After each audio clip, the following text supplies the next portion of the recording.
Hey YouTube, it's Michelle. I'm Mish424, and this is day 3 post-op. Um, I'm doing so fantastic. I can't even believe it. I'm just overwhelmed with how well I'm doing. Um, just amazing. So, anyways, this is going to be kind of long because I wanted to go through the whole soup to nuts day of surgery through when I got out of the hospital till now. So it's probably going to be a two-parter. Um, Hair in the mouth, unpleasant.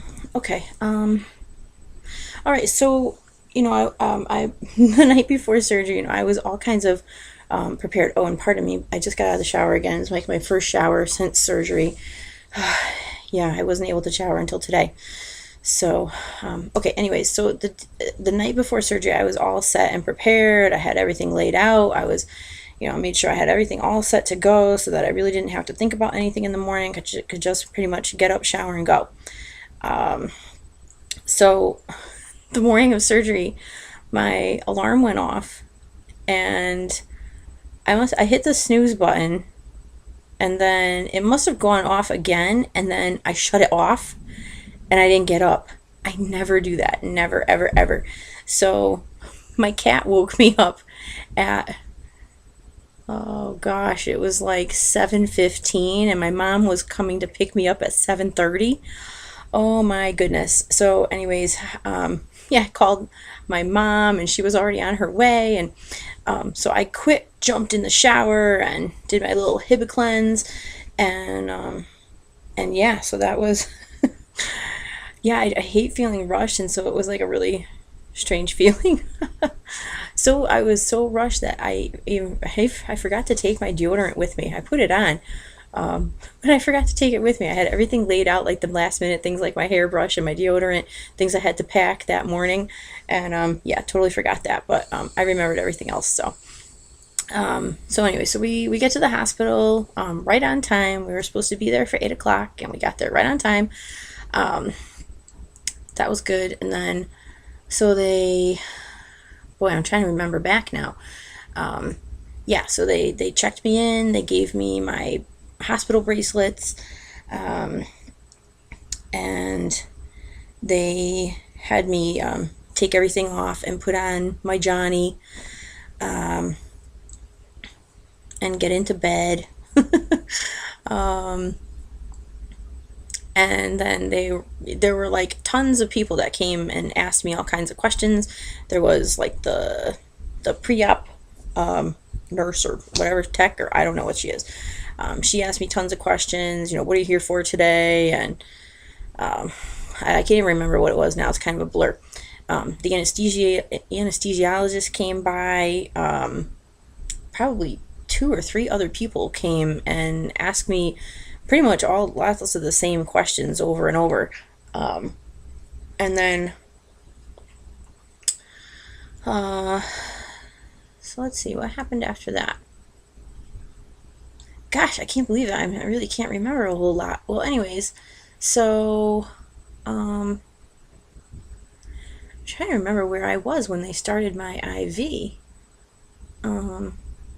I think I was there they're in pre-op, I guess, and they started my IV.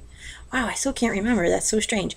Um, Anyways, while I was in pre-op, my friend Nikki came by. I had mentioned her in my in my night before surgery video. She worked at the hospital, and she had gastric bypass just a couple months ago with the same surgeon. And so she came by and wished me luck and gave me a big hug, and it was very, very nice. Really great. So, okay, so anyways, whatever else happened, and then all right, so it's time for surgery. So they wheel me into the operating room, and I scoot over onto the operating table. Those things are skinny. Really skinny. So yeah, they like positioned me just right, and you know what I thought was really strange? So I'm laying there, and there was like a footboard on this table. Oh, hang on, the cat is getting into something. Hey, cut it out.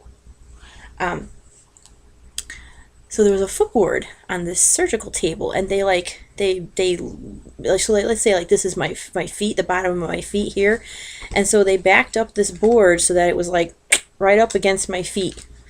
And so I said, "Are you guys going to stand me up to do this surgery?" And they're like, "Oh yeah, well kind of." So I could just like, I was like, "Oh my God, I want a picture of that." Of course, I didn't take a picture of that, but I was like, can you imagine? It's like you're all strapped in and like, I don't know, that's just weird. So, they, yeah, they put a mask over my face, and somehow around the mask, I said, you guys, are you going to tell me when you like start to give me the good stuff so I know when I'm going to go out? And she's like, oh yeah, definitely. So, just like a second later, she's like, okay, we're starting the good stuff. Oh, but they did. There was like some music playing, and I can't remember what the music was that was playing. But I said, oh, so what kind of music does Dr. Barba like to listen to? And whatever it was that was playing, they said he liked to listen to that, and then sometimes he also liked to listen to like salsa music. And I was like, yeah, I'm like definitely play some salsa music. That's cool. So, okay, so then after they knocked me out, and the next thing I know, I'm in the recovery room. And they had me keep taking really deep breaths. They had me hooked on, I'm assuming, like an oxygen monitor. And so the alarm kept on going off, and they're like, Michelle, deep breaths. And I'm like, and and it hurts at that point because you have all this gas in you. And like the gas is all like up in here, and it's just there's a lot of pressure, and so it kind of hurts to inhale deeply. And so and I mean I was like all looped out too. I was like falling asleep, and then the alarm would go off, and I'd wake up, and they'd be like deep breaths. So anyway, so after an hour in recovery, and there was a clock right there, so I'm like waiting for that hour to go by because I really wanted to see my parents. My mom, I thought it was just my mom there, but actually when I actually got to my room, or when they were wheeling me to the room, my parents were there and my boyfriend was there, so that was nice. So yeah, they notified them that I was on my way to my room. So apparently they were walking along the hallway right behind me as they were wheeling me in the bed to my room. I was very, very loopy. I had a hard time fighting to come out of the anesthesia. Yeah, I was having a hard time staying awake. I was just like really looped up. Oh, if I can figure out how to put in a picture on here of me. Wait a minute, let me see. Where's my, hold on. Maybe I can just show you here. Let me just do it quick. Oh my gosh. So I took a picture of myself with my phone. Let me see if you guys can see this. Can you see this?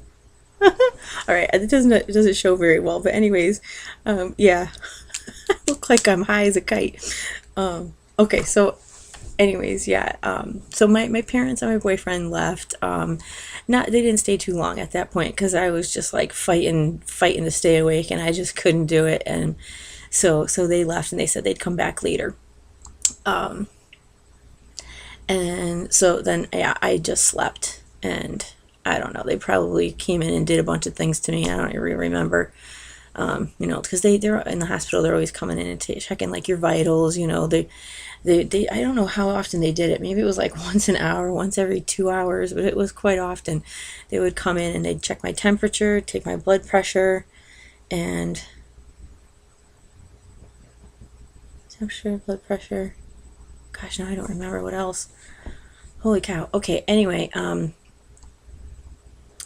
yeah, so then later on that night, my boyfriend, let me see, did he come back? Yeah, he did come back.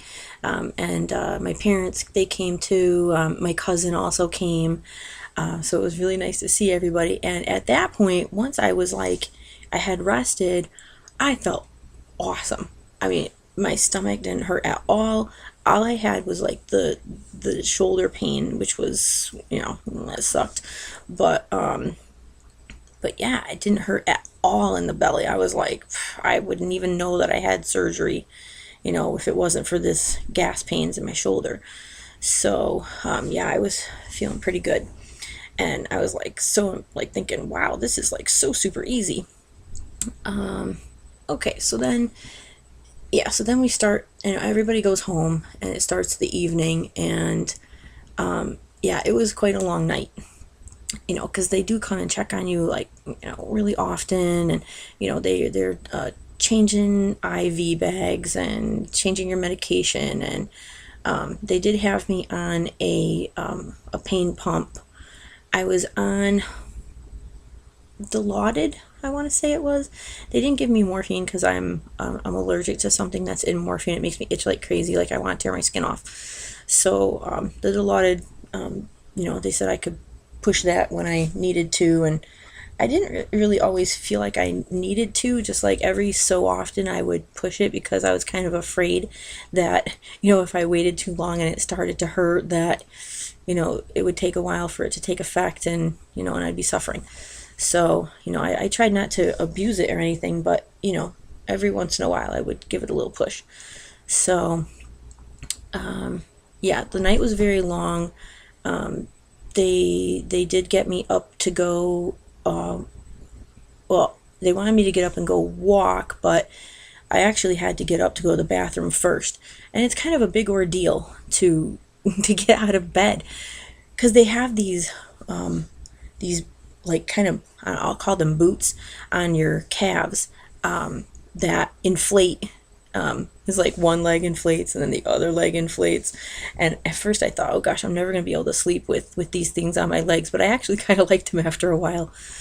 So, they have to take those off, and they're done with Velcro. And, and of course it's hard to, bend over and do that yourself. So you have to get help. The second day I was able to take them off myself, because when they're not inflated, they're kind of loose, so I was able to kind of kick them off. But yeah, I was hooked up to all kinds of things.